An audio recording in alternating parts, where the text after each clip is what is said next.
Akai zin e ngai lut na kana he po Kei ma dei na lam zingin kana chonin Hin la ka paka zin e ko a ngai lut pong sunga di tu nya pa in e ngai lu pa ken zui jing ta nge tu ni din ha san na le oi na hong lung zong le ka dinga thu pa chu ke ze a chon si hello hil pa chu amma hin na ka chan na di athi e ke ma hin na ding in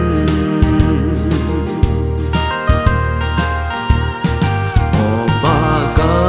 ni ngai dam in ka chon sit na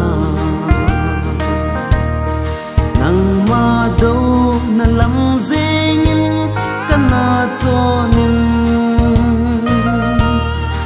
a hin ken building dang nei lo ka chon se ngai dam na di bu le zong le pakai na ti san nei sop thing tu ni din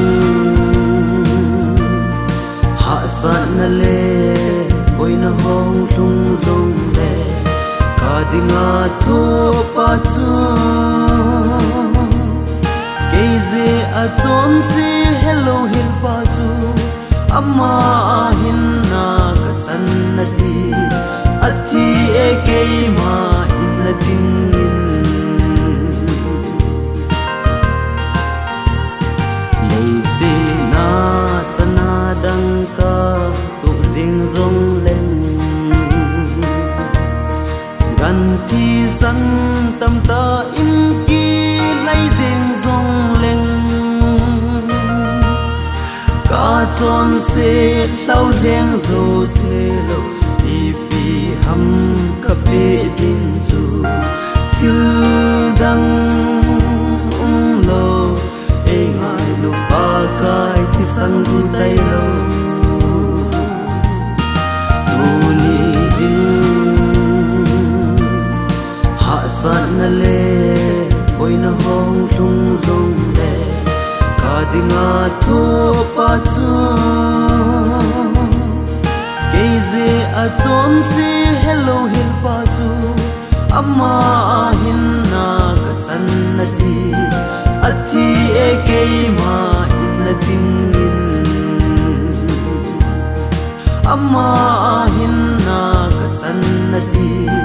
athi e ke ma hin na ding